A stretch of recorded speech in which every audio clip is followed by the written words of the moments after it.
Are we recording? Yes, we are. Okay, perfect. Okay, then we can go ahead and call the meeting to order at 5:35. Sherry, do you mind doing roll call? Or Amira, I'm sorry. No, Who you're wants to fine. do it? Doug Mendenhall's not here. Greg Kennerly, Here. Michaela Hammerson, Here. Bill Hagedorn, Here. Gina Beam's not here, Phil Morton, Here. and then Natasha's not here. Thank you. Okay. All right. Let's go ahead and start with the Pledge of Allegiance. I'll leave that to you guys and I'll go ahead and mute myself. If we have anybody else online, they can mute themselves too during this. That would be great. Greg, you want to lead? Sure. I pledge allegiance to the flag of the United States of America and to the republic for which it stands, one nation under God, indivisible, with liberty and justice for all.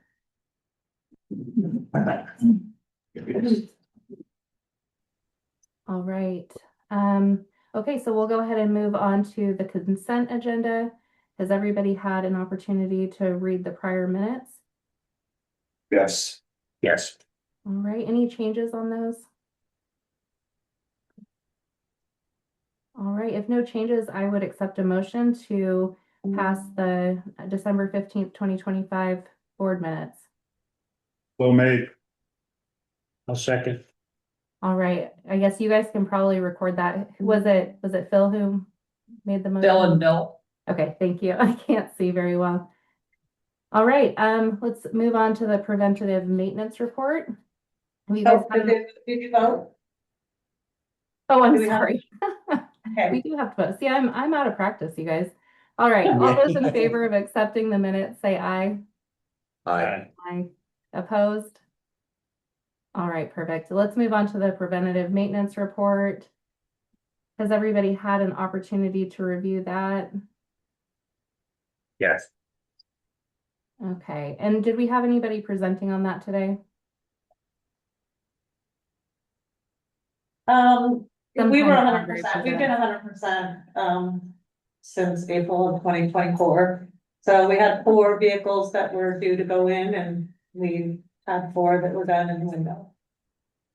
Perfect. That's what we like to hear. Perfect preventative maintenance reports. All right, if satisfied, I would entertain a motion to accept the preventative maintenance report.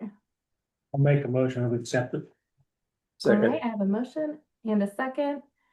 And who was the second on that? Greg. Great. Okay, thank you. All right, all those in favor, say aye. Aye. Aye. Any opposed? All right, perfect. Moving right along. Do we have Jennifer Boardman on? Yes, we do. I see her. We're gonna do an ODOT update. Yeah. Obviously, we are all anxious to learn what's going to happen in the legislative session starting on February 2nd. Hopefully, it's not a groundhog of what happened last year or in the fall, and that they'll be able to come to some decisions on a lot of different issues. We also have some training, and I sent out information to your staff about some training opportunities coming up.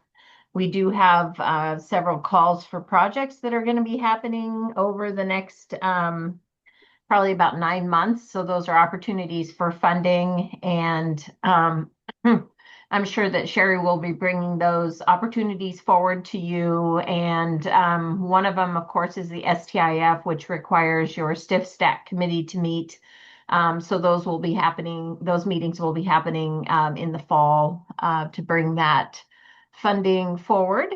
And we have a couple of new staff members that replaced people that have left. One is going to be working about her job is like intercity bus network. And one of the things that we're hoping that she'll be able to help with, Scott from Josephine County is going to be doing an intercity bus study of the I-5 corridor to see what kind of bus needs are out there. So that's going to be coming up this June. And so definitely we'll want to have UPTD involved because they're talking about going from Medford to Roseburg, Medford to Eugene. So want to see what kind of response we get and what kind of public input. So that is on the horizon. And we do have the CTAA conference that's going to be coming up this summer. It's typically falls that first week of June.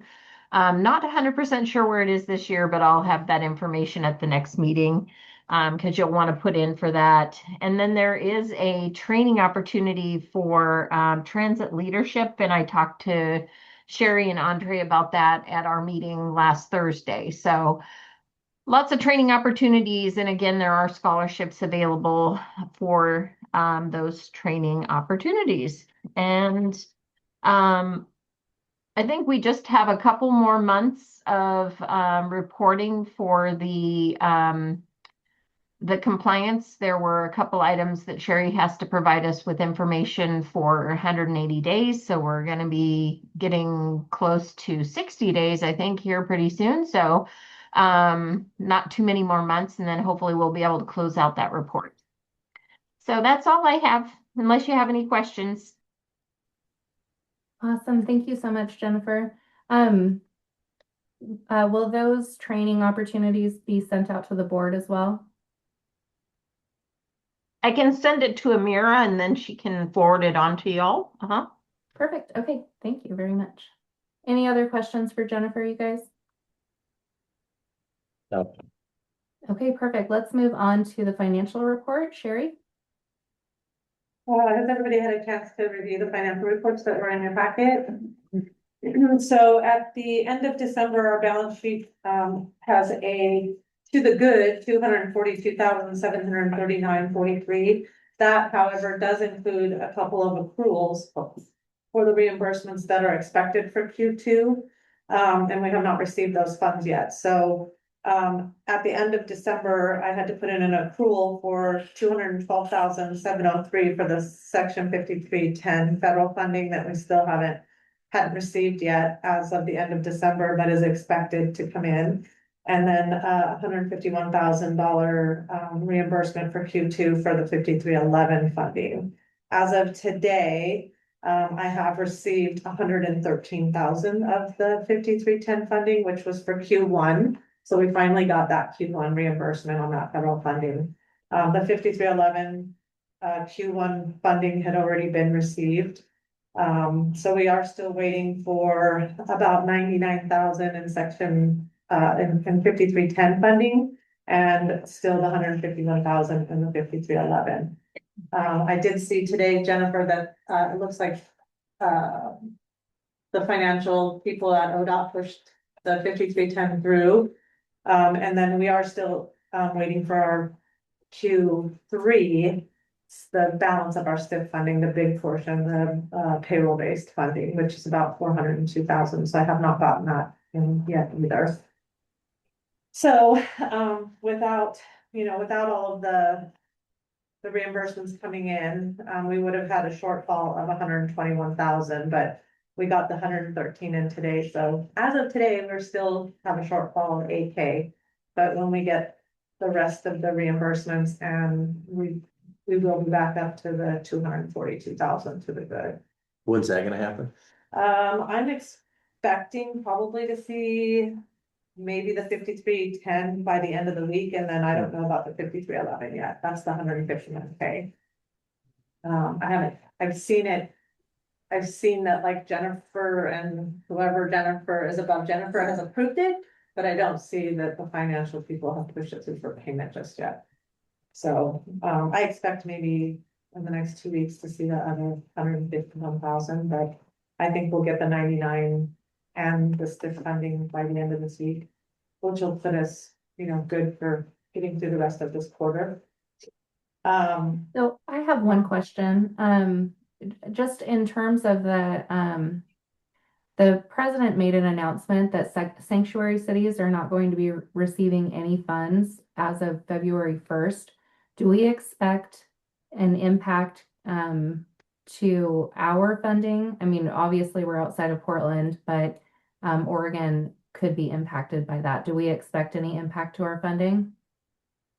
That might be something better. Jennifer might be able to, we've not been told that any more funding will be delayed for this fiscal year, which will end in June, but, Jennifer, have you heard anything about it?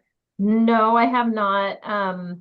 I know that all of our funding for this year, we've put in the request for them, and so that should be coming our way. I don't know for next year, if that will impact that. I haven't heard anything about any delays or anything like that for our funding right at the moment. Okay, thank you. All right, if sorry, I you- interrupted you, Sherry. That's okay, that's all right. So on the variance report, month over month, we've been in the negative because we had, the variance report shows what we budgeted versus what we're actually spending.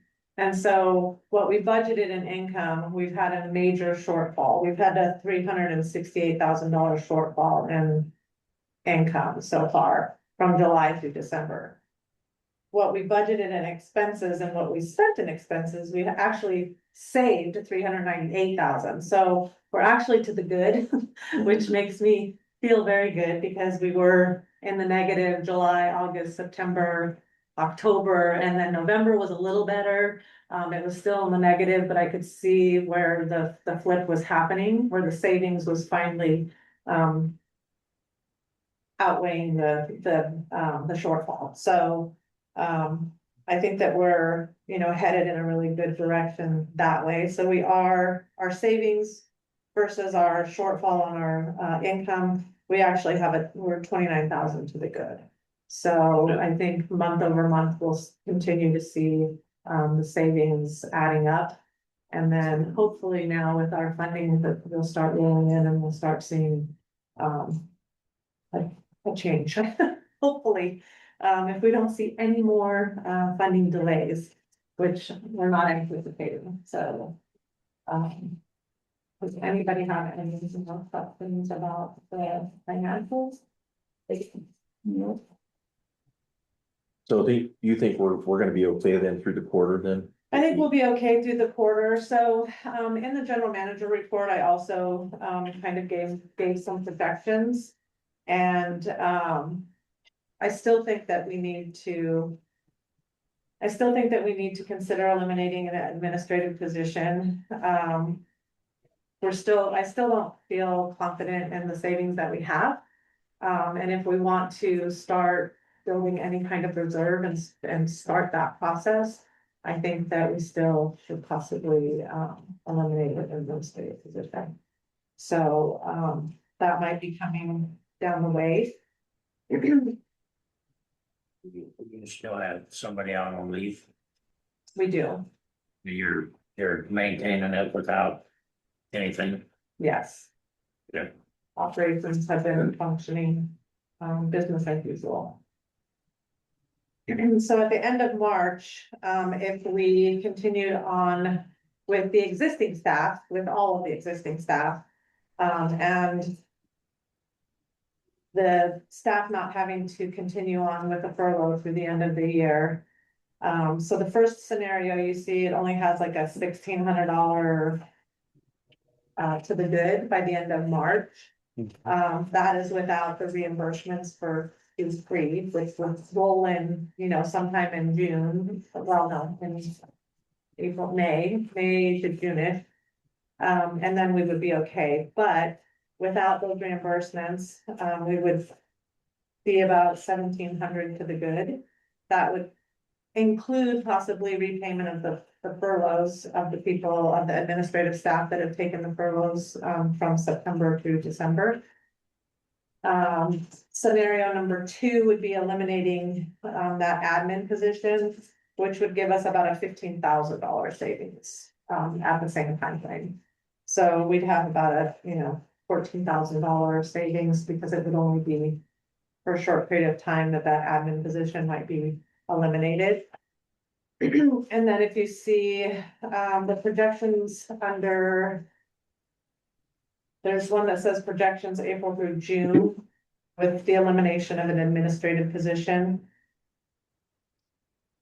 and all of our reimbursements. for Q4. So before the reimbursements for Q4, we would have about a $66,000. We'd be pretty good. So it'd go from 15 to 66,000 through the next quarter. But then with the reimbursements for Q4 coming in, we'll have about 330,000 going into next year, which makes me very happy. Because So, we've been really sweating it.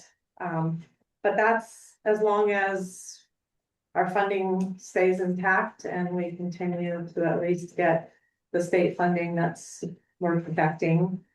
We're in Q3, so we only have Q4 left for this fiscal year. We are going to be doing budgeting. The budgeting process will start that in the next coming months. I think Michaela had a question. Did you have a question, Michaela? well, I have a little, probably more of a comment, but just one of the things that I would be concerned about with eliminating another administrative position is I fear that we're getting back into the territory that we were with the two prior general managers ago, where she was taking on all of the roles herself, which resulted in, you know, a very, very large job to have to do. And maybe there were some downstream effects from that. So I would want to make sure that Sherry, you would have the support that you need to be able to get this very large job done.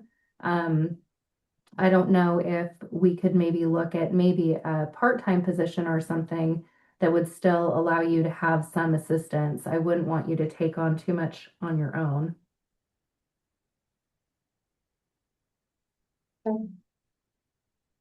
But me and you've talked and, you've kind of portioned it out so everybody has, because you're not taking on the whole thing. I'm not, no, so, Is it- when I took the position on, Leanna has been doing accounts payable and receivable coordinator. So she's alleviated all the data entry on that, on the financial end for me, so all I have to do is review and, that kind of thing, and then Amira, of course, has taken on. She's taken the HR stuff off of me, which I was doing before. So Amira's taken on the HR and then she's still functioning as the executive assistant. And she's overseeing Selena and Andre as the mobility manager and the operations manager since Andre and I are married. He reports to Amira, so there's not that issue there. And yeah, I mean, so far so good. We've been able to keep up with things, and I think with Amira and Leanna's support for me, we've been able to maintain and manage so far. So nobody feeling overloaded. I mean, okay, Not that I'm aware of. They're usually pretty good at coming to me and asking me if I have anything additional that I need help with, so. all right. When they're asking me, that tells me that they have some free time, so, I'm looking at that as a positive. It's good that they come and ask you, because a lot of people don't. No, Leanna. Leanna and Samira are both very good at, coming to me and asking me if there's anything they can help with, so. Good.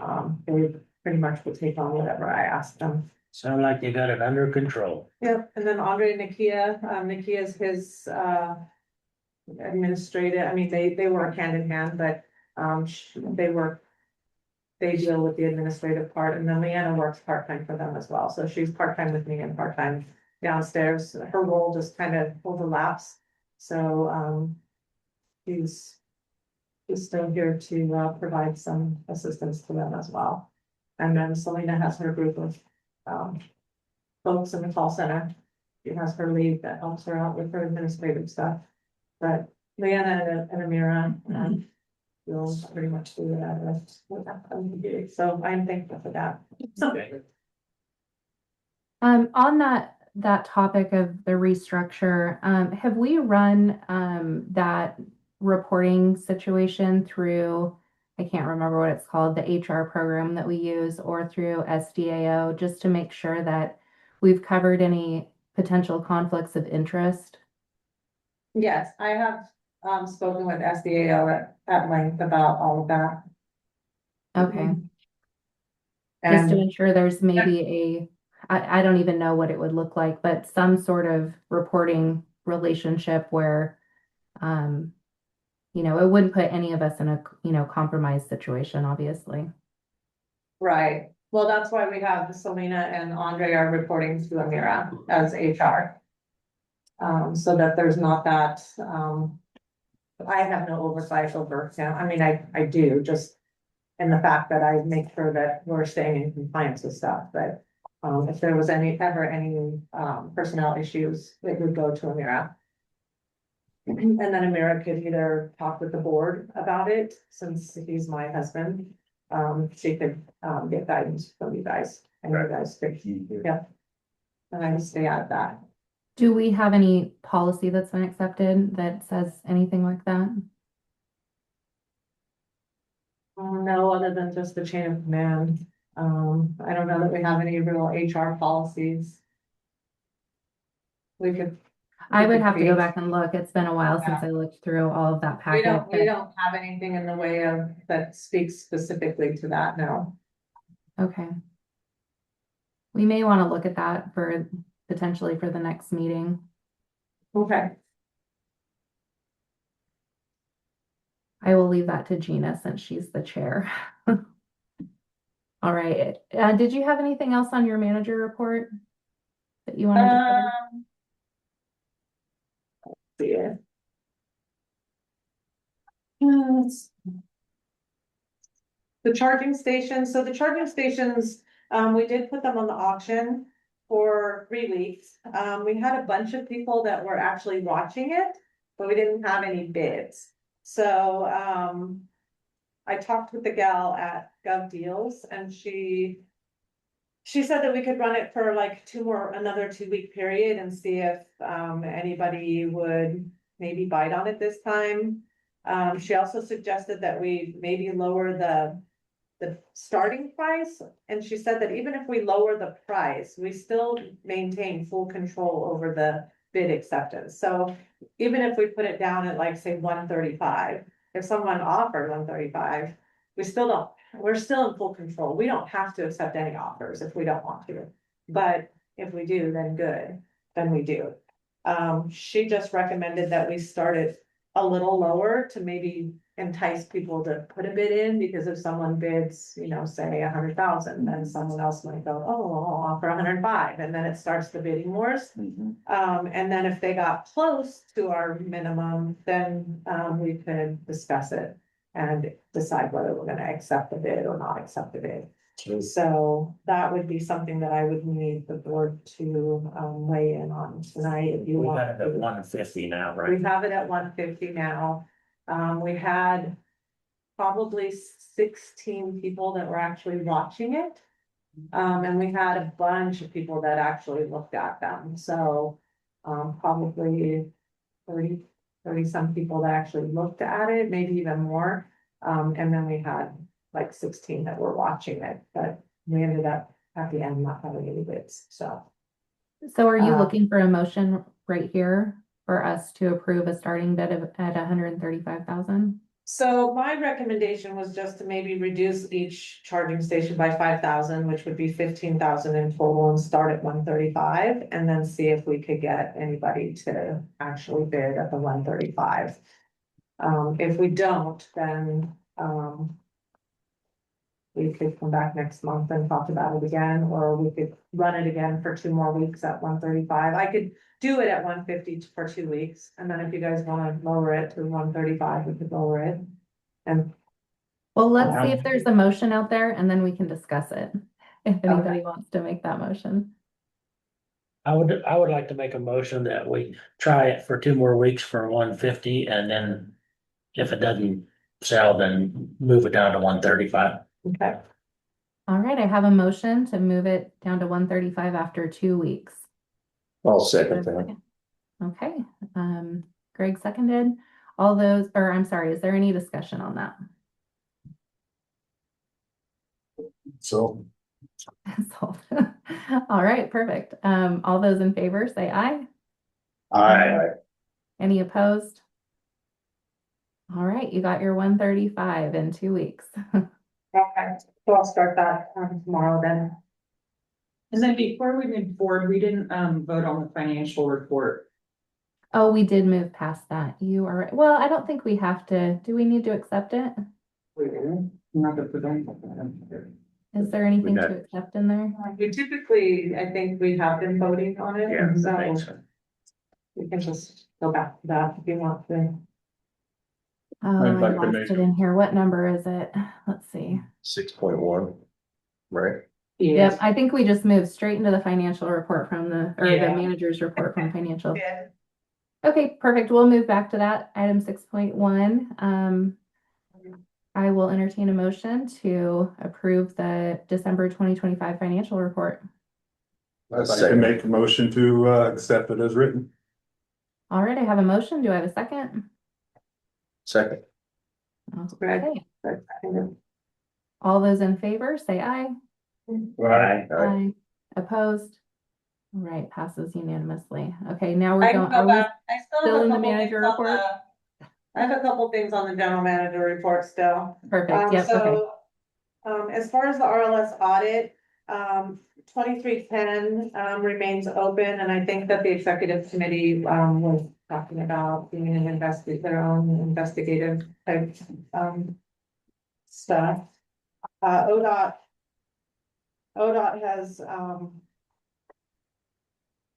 has mentioned that they'd like Mr. Carrillo to provide an explanation on some of the materials, upon his return, so we're waiting on that. And then I don't know if the executive committee has met and discussed anything that you. No, I sent you that email. Thanks for the way you did that too and everything in the green. So, Yeah, I guess I just had the basic beginning questions on Okay. where we're at on that. okay. If there was any money missing or anything, you answered those. So what, is there more what else more do they want or looking for? I mean, I think I sent you guys, what ODOT's responses were. Yeah. But I think you guys probably as the committee should get together and discuss what you have so far. The committee will have to ultimately make a recommendation to the board, and then the board will have to, vote on it. So we can just table that, we can just revisit it next month, and maybe the executive committee will have an opportunity to meet and discuss what you've already looked at. 2311 is considered closed. 2312 is still open. They had some additional questions, and I am continuing to work with ODOT on that. 2314 is just open until May of 2025. It's just an ongoing thing, and we've been providing the information. We haven't had any new contracts that we've gotten into with any vendors, so right now we haven't had anything to report to ODOT, but we have to continue to do that until May 25th of 2026. 2315 is closed, 2316 is closed, 2317 is closed, and then 2318 is open until March 25th of 2026. It just requires month over month of us reporting it to ODOT. And that's part of the ridership. It's in the back of that, so ODOT is getting that. So right now, we still just only have 2310 and 2312. So 2310, we can't do anything until So 2310, returns, right? right, So. and you guys meet. Mhm. And then 2312, there is a document in your packet that you guys will have to vote on. It's a letter. So they requested some additional information, and then ODOT has stated that they'd like a letter, that where the board, just acknowledges that there were no timesheets that were being submitted. And then it was not made, the old board and the new board, neither one of them were involved in that process. They didn't know that timesheets hadn't continued to be. Oh, okay, so you just need a letter on that. I have it, it's drafted, and it's gonna be in your packet for you guys to look at and vote on it here in a little bit. Oh, okay. Perfect. Yep. Perfect. So that is all I have on the general manager. I do have my 90-day deliverables. And Before we move on to that, I do have one question on the RLS report. Mhm. Something that was a little bit concerning. Well, I have a lot of concerns about it, and I think some of you guys are aware of those, but my major concern is that the RLS report was provided to people outside of the district before it was provided to the board. And I wanted to find out if it was our district that sent that out, or if it was ODOT, or who sent that document out to the news and to the Douglas County Clerk, Dan Loomis, before it was provided to the board. Is We have anybody not. aware of who sent that? Where it was not anybody from the district. Oh, did So ODOT sent it to the board, to your staff? We did not send it to anybody outside of your staff prior to the staff getting it. And I don't believe the staff sent it to anyone. We did have a request from Representative Deal's office to have a copy of that, but we did not send that until after the board got that. Yeah, it was sent to Douglas County Clerk Dan Loomis before it was sent to the board. That wasn't. Not by ODOT. Not by the district either. I haven't had any communication with. Yeah, Mhm. that's, I mean, No that's very record requests concerning. either. But, all right, that's my question on that. Were you finished with your manager's report, or? I'm think done you with said the you had general more. manager report. Okay. Well said. Does anybody have any questions about it? There's a lot. No, but I did see your letter that you were referencing when I went through the packet. Okay, so are we on 8.2? I'm sorry, I'm trying to toggle back and forth between the beginning and, We're just on the 90-day deliverables, Michaela. Number 7. Yeah, yeah. okay, I went down way too far. Hold on, I'm trying to find my spot. What page are we on? 70? Okay, go ahead, 90-day deliverables. So I created a 90-day deliverable tracker just so that I could kind of keep track of everything that was being expected. I did provide, under the time frame, I provided some notes to the board so you can see what we have done and what was still left to do.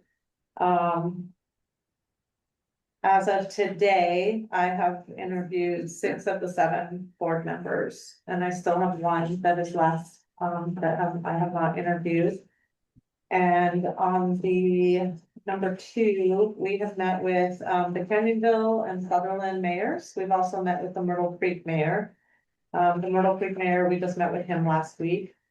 And then I still have communications out with the tribe and some of the other local municipalities, but I have not had a chance to, they have not responded and I have not set up meetings with them yet. But the meetings went well with the local municipalities. There was no talk of, them participating with any funding.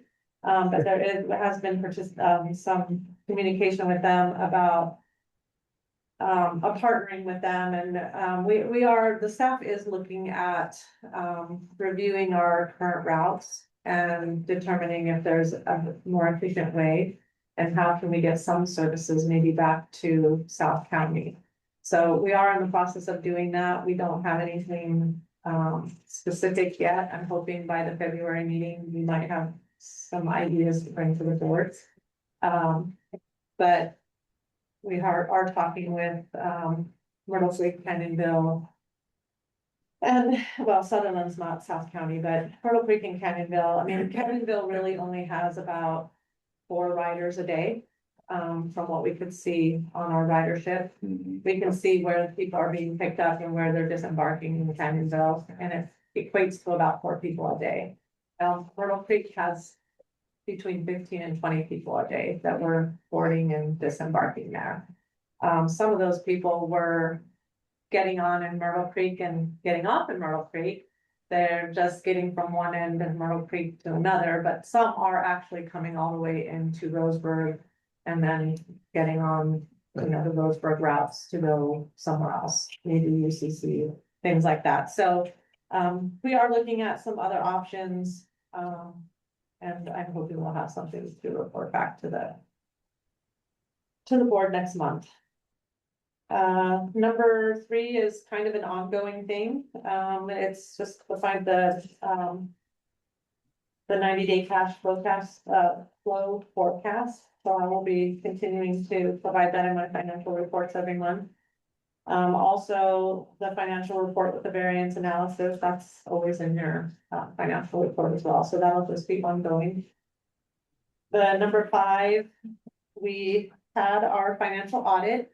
So we have to have our annual audit that's done every year by an outside auditor. And we completed that. It's due to the Secretary of State of Oregon by December 31st. And we made that cutoff, so it was submitted to them. The single audit has to be done, which is on the federal portion of our funding. If we get more than $1 million in federal funds, we have to do what's called a special single audit. That's was done, and then that will be submitted to the federal clearinghouse by, I think we have until March 31st to have that done. And the auditor's working on that. They input all the information, and then I just have to go in and accept it and push it through. So I'm just waiting on the auditor to finish up with that, but the audit was sent to the Oregon Secretary of State by the cutoff. We had 2 findings on our federal audit, and they were 2 repeat findings. And they just had to do with, let's see, it said, management failed to provide the necessary environment for designing and implementing internal controls. That was the first repeat finding. The recommendation was that the district management and the board members must become familiar with relevant requirements and regulations in order to establish a controlled environment that will then lead to properly designed and successfully implemented internal control policies and procedures. And then our response would be that the district has acknowledged the weakness. There has been a change in general manager position to improve the operations and training of all management, staffing, and leadership. And the board has had significant member change, with new leadership actively engaged in creating a quality internal control environment. Much education and training has occurred during and after fiscal year 24-25 up through December and is ongoing to meet these goals. So the board training that you guys participated in and the training that we will continue to do with ODOT is just everything that they would like to see us do. And then the second finding was for procurement. And it just said that the district made expenditures and engaged in contracts without following relevant procurement requirements. The recommendation was that the district should design and implement internal controls related to procurement regulations that will reduce the risk that the district's procurement activities are not in compliance with federal regulations. And our response again is pretty much the same as what it was for the other finding, that the board and the management will continue to educate ourselves and so that these things don't ever happen again. So we just had to, we have improved significantly. Our financial audits, when I came on in 2021, we were about 3 years behind. And so we were playing catch up for quite some time, but we are getting them done annually now and on time. And I think that these 2 findings were repeat findings of what was going on before. And I don't see any reason why they will be a finding in the next audit. So we continue to do what we're doing financially and providing everything that we are. Those 2 findings should go away, and hopefully we won't have any findings next year. Okay. And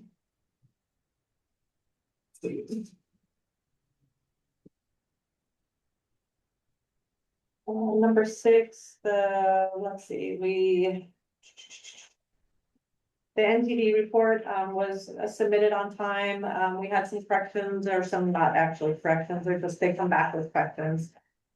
We have completed everything that they've asked us for. There's no additional information that they've asked for. The drug and alcohol, the DAMIS report was due. It would have been due by next month. I completed that on 1/19. And then our Q2, it should say Q2, quarterly reports and reimbursements would have been due February 15th, and I submitted those on the 21st of January. So far, all of our reportings and everything are up to date and on time. Yeah. Number 7, we are still, having meetings with the local municipalities. The leadership team is collaborating to review, the current routes to determine efficiencies and potential adjustments. So more to come on that. And then our time study, number 8, time study began today. So all of our administrative staff is working on the time study, and we'll do that probably for about 2 weeks. And then I will have something to report back to you in February. Number 9 is complete. You guys already approved the org chart in December, and the job descriptions were already approved in December, so that's complete. And then number 11, we're still scheduling and doing meetings, so more to come on that. And let's see, approve outreach plan for the public update. So we're currently collaborating with the staff for driver testimony. And I know Amira has posted on our website, on social media, encouraging the public to share like any positive stories that they might have. So we have not received any yet, but we are going to continue to try and hopefully have something more to report to you by next week. So that's all I had on the 90-day deliverable. All right, it looks like you have some board one-on-one meeting overview. I don't know if you want to go through all of this, but Yeah, so it's, yeah, I provided on the one-on-one meetings that I had, I provided the feedback. I put them all together and put a list of what everybody had to say. So, those are the board, one-on-one meeting. The only ones, I just had one like a week ago, so those have not been added to what you currently have, so I can, and then I still have one more meeting that I'm trying to get done. So hopefully by next month, I will have a new one to hand out. Yeah. But the staff has already all been finished, and those are the leadership answers. Everybody's kind of has the same consensus. Funding. Stability of our funding is kind of the big takeaway, and starting to try and build a reserve, get a little bit under our feet so that we're not in a financial crisis every time something does happen. That we don't have to spin our wheels, and we don't have to cut services or anything more. We do not want to cut any more services, so. Right. I know the referendum is the transit package is supposed to go on the November ballot, so we'll see what happens there, but I think it's just important for us to communicate to the community that if any of that passes, if any of that transportation package passes, that there was a sunset on it after 2 years. So the funding would only be for a 2-year period. So even if we get the additional funding, I still believe we have to still be very strategic on what we're doing with it. Because we don't want to start expanding services and doing all kinds of great stuff and then have to take it away if that funding goes away and it's not sustainable. So I think the community has suffered enough already in the past 6 months, and I don't want to see that happen again. So there are talks that they're trying to move that that vote to the May ballot. I don't know if you've heard that, but I did hear that, but I'm not sure. I don't know if Yes, if it's be gonna more go to come, through, right? but just to make things more uncertain. We're gonna vote on it. And that didn't require a vote, that was just all my information to provide to the board. All right, let's move on to 8.1 RLS findings. So as I stated, there was on the 2312 on the response, part of what was asked to do was, to have the board in writing acknowledge, in writing, an acknowledgement by the board of directors. So if you can please take a look at the letter. It just says, in response to ODOT's request that UPTD address finding 2312 in writing with acknowledgement by the board of directors as the direct supervisor of the general manager, CEO at the time, UPTD provides the following response. Neither the current nor prior board of directors was aware that salaried staff had ceased submitting timesheets. This operational change occurred after the resignation of the prior GM and resulted from a discussion with the HR manager at the time, who expressed the understanding that salaried employees were not required to complete timesheets. Following that discussion, salaried staff were no longer required to submit timesheets. The only ongoing request related to time reporting consisted of routine payroll processing reminders sent each payroll to the leadership team, advising that payroll is being processed and requesting that any PTO usage be reported so that appropriate deductions could be made from accrued PTO balances. At that time, the employee handbook stated that time off less than 8 hours did not need to be reported. The employee handbook has since been updated and now states that time off of less than 4 hours does not need to be reported, while any time off in excess of 4 hours must be reported. In addition, following the issuance of the RLS final compliance report in November, UPTD implemented a corrective action requiring all salaried staff to submit a signed timesheet documenting hours worked for each day of the pay period and any hours reported for PTO use. Then it just said who made the decision. The decision to discontinue timesheet submission for salaried staff was made by the staff after the prior GM resigned and was not authorized by the board of directors. At the time, it was believed that the practice did not violate BOLI requirements. The exact date of the change is unknown, however, it is believed to have occurred sometime between late September and early December.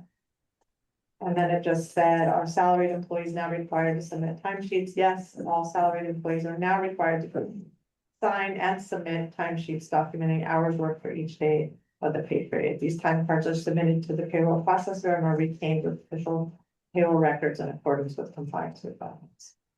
So. Yeah, the only thing that I would say about that is I believe that Becky last worked in September. So if it was at her direction that was no longer needed, it would have either happened in September or prior to that. I think she didn't leave until October, Michaela. I think it was mid-October. I can go back and look, but I thought it was at the end of September. I think that she may have still not been on official leave, but I think she had called in sick repeatedly, if I remember correctly. I know that there was just discussions prior to the resignation of the prior GM and that the prior GM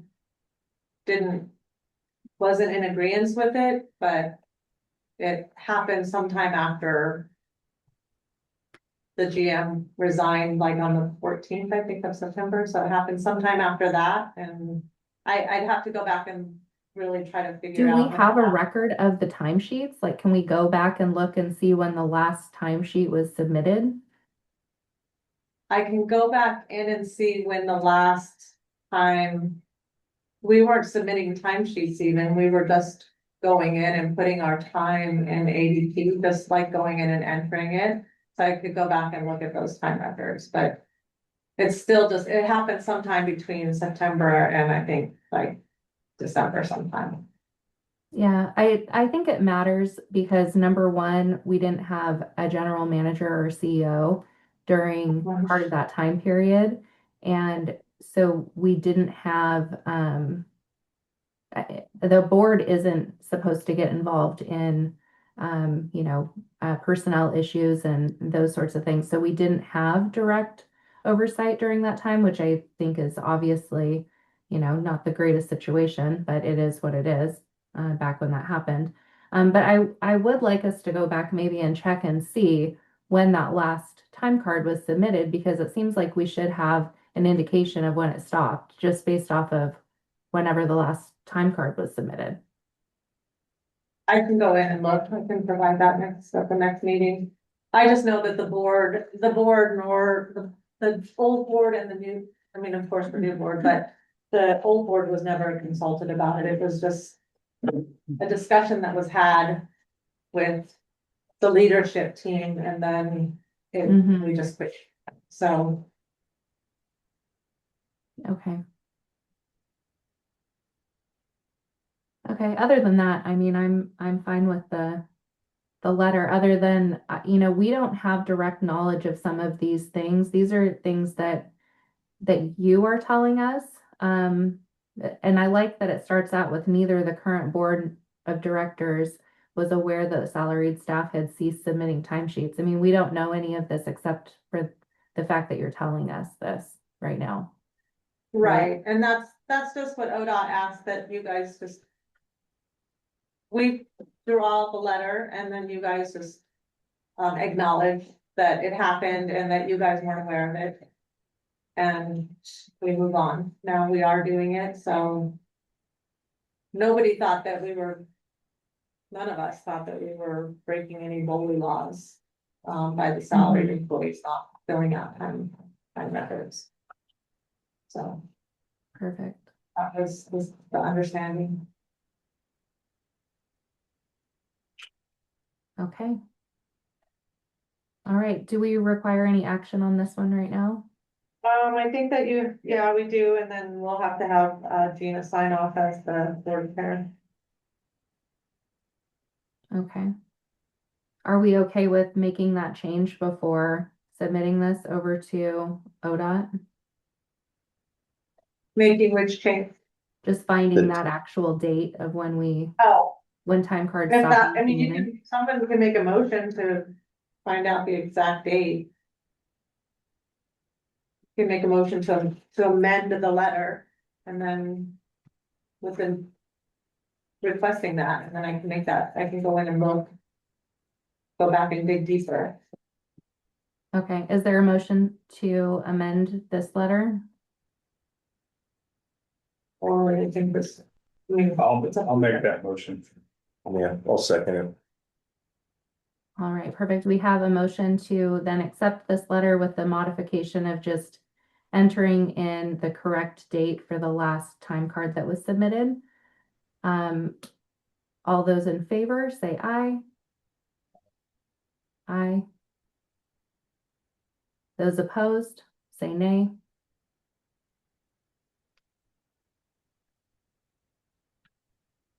Did I lose audio? No. Are you guys going to take a position on the motion?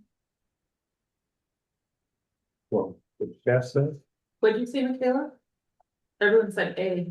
They all voted yes. Oh, I'm sorry. I think my audio cut out. I couldn't hear you guys say anything. Okay.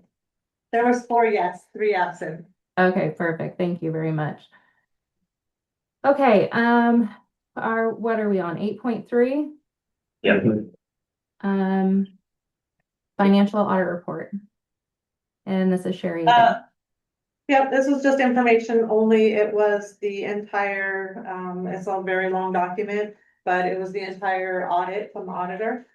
And, we already went over the 2 findings. That was kind of the most important part of it. But it's just really for information only. There's no, And this is the one that's going to be submitted to the Secretary of State. yeah, this is the one that was, already submitted to the Secretary of State. Okay, And, the federal, single audit will be submitted by before the 31st of March. I'm just at the mercy of the auditor. They've got to input all that information into some clearinghouse, federal clearinghouse. Okay, perfect. Any questions on the financial audit? That's. Okay. Just yell at me if I don't hear you guys and I move forward because I do think my audio is cutting in and out. All right, agenda item 10.1, stiff stack application. So we have a new applicant for the stiff stack committee. We do have, an open position. Ms. Doris Newton, she has given us an application to be part of our stiff stack committee. So it's just, there for the board to look at, and if you want to make the motion to accept and appoint her on the stiff stack committee. And is she in the building with you guys or online? No. She's not, okay. I don't, I've never met Doris face to face, so I don't know if you want to hear her. All right, did you guys have an opportunity to review her application? Do you want to go through it right now? I did communicate with her. I had a conversation with her last week on Friday. And she does fall under the senior and disabled population, so she could fill that spot. Perfect. All right, are you guys comfortable with moving forward with the motion on this, or did you want to review the application? And you met with her in person, you felt pretty good? Yes, Okay. Yeah, I'll make a motion All right, what is your motion? to accept her application. Perfect. Okay, and do we have a second? I will second it. All right, perfect. We have a motion and a second. Any discussion? Oh, we have Natasha on here. We need to add her to the roll call. Yeah. Natasha is now present. All right. All right, all those in favor say aye. Aye. Aye. Any opposed? Say nay. All right, I believe that passes unanimously. All right. Agenda item 10.2, UPTD workplace notarization policy. This is Sherry as well. yeah, Amira has her notary license to be a notary. I know that the gal that used to be our executive assistant also had her notary. So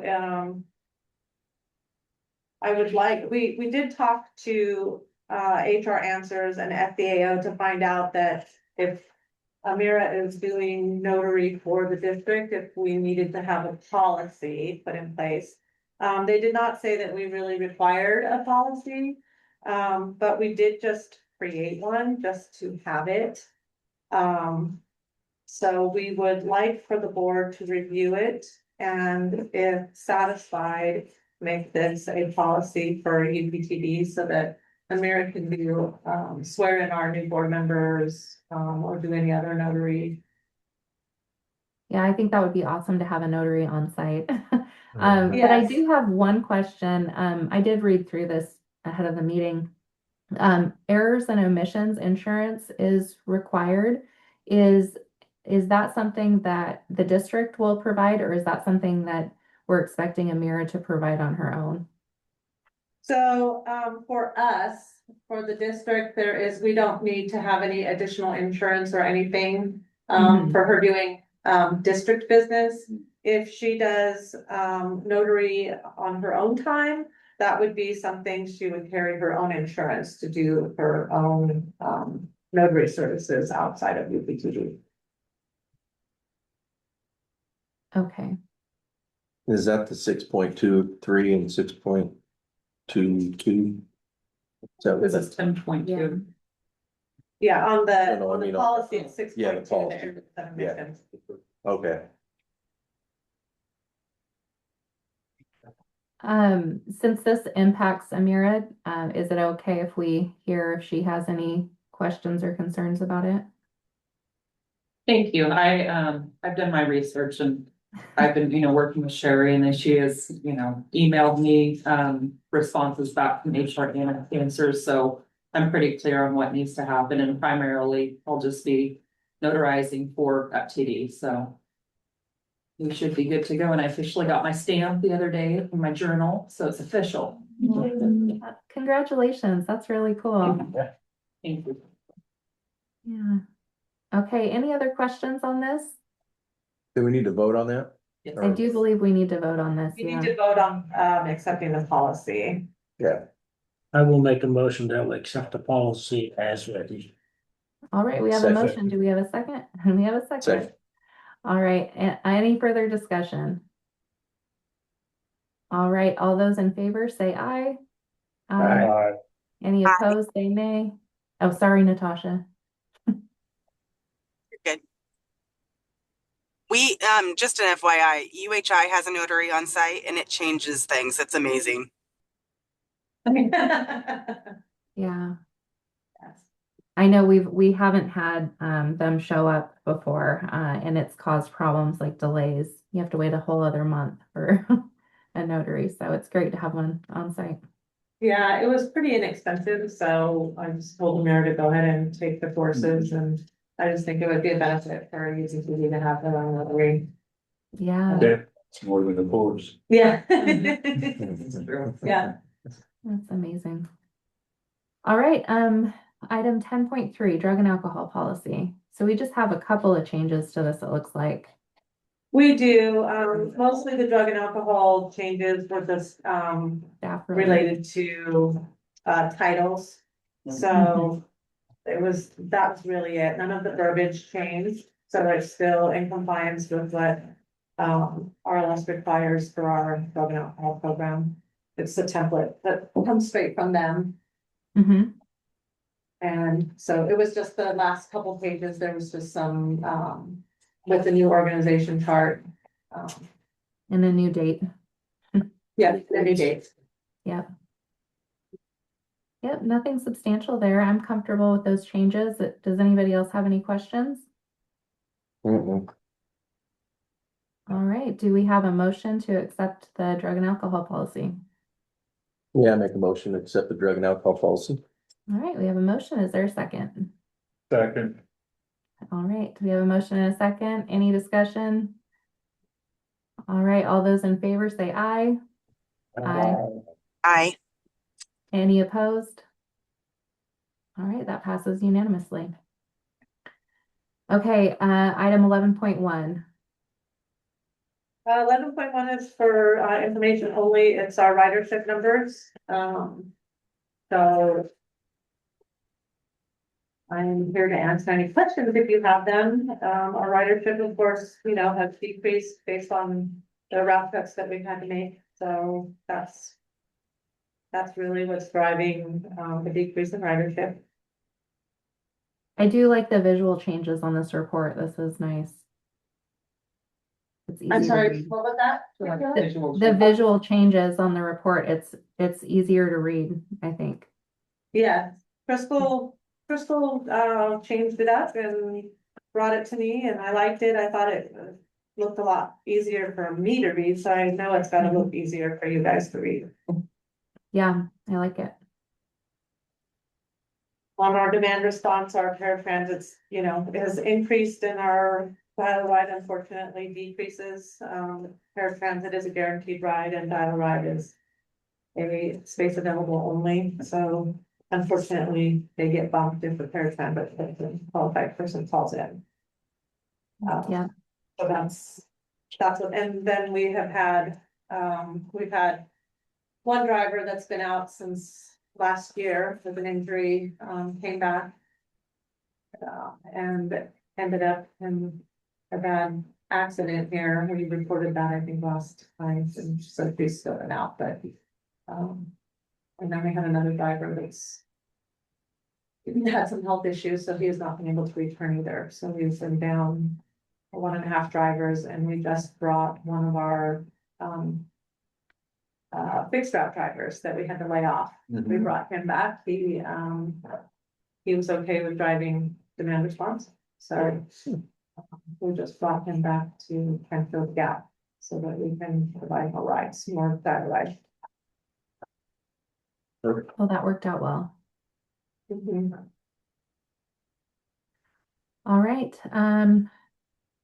do we have anything not on agenda? Anybody wants to bring forward? No, all right, and then, we have public comment. Did we didn't have public comment earlier on in this meeting. It looks like it's only one time on the. One time on. Like a chat? She's meaning like, public comment for on agenda. We should Well, have yeah, one. there's no public comment for on agenda. It looks like there's only public comment for not on agenda, but I think we should probably have both.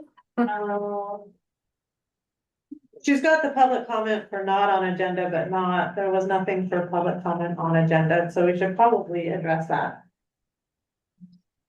Yes, I think we should probably allow people to comment on agenda and not on agenda right now, if the board's okay with that. Yep. Yeah. Yeah. Sounds great. Okay, all right, I can't really see who's in there. The video is so small. Is there anybody in the office that wants to comment? Everybody that wanted to speak on agenda? Public comments? No? Nobody here, Michaela? Okay, and then online, do we have anybody? You can just come off a mute and provide your name and the city you're in and come forward now. All right, doesn't look like we have any public comment. Okay, so let's go to agenda build. If the board wants to participate in this, normally it's done by Gina. So I think we'll probably maintain our normal agenda. Board meeting minutes, preventative maintenance report. We'll have our ODOT update, financial report. We're gonna follow up on the 90-day deliverables. Is that correct, Sherry? Yeah, we'll just have it on the next one, just provide an update on anything. Okay, perfect. And then what else are we needing an update on? The RL We'll see response here is the gonna be executive done. committee on We gotta, the 2 hour last 90. yeah, we're gonna need to talk to George when he gets back. Okay. I mean, until he gets back, we don't have anything. Yeah. So So as no, soon as he no gets need to put back. that on yet. it does. Why What don't we was that? go ahead and let Gina add that to the agenda if she needs to, just Okay. prior to the meeting, because I don't know when he's coming back. Okay. Okay, perfect. And then anything we'll need to follow up on old business, probably the charging stations. We might have an update next month. Hopefully a good update. So, That's what I'm looking for. All right, and then I don't see anything else that needs to be added on there. The ridership numbers, of course, we'll go over that again. Anything else you guys want added to the agenda? no. Not for me. Got nothing. All right, perfect. Well, then it is 6:44 p.m. and if nobody stops me, I'm gonna go ahead and adjourn the meeting. Going once, going twice. Sounds great. We're adjourned. Have a great night, you guys. Thank you. Okay, bye.